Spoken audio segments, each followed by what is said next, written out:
To install VS Code, go to your web browser, type VS Code, click on the first link, download for the Windows, download.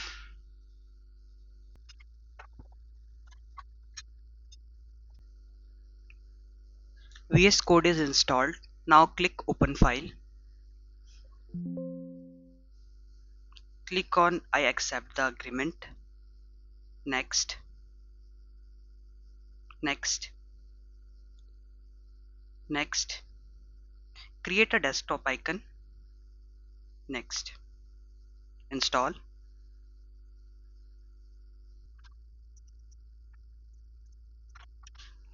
Now our VS Code is installed. Click on finish.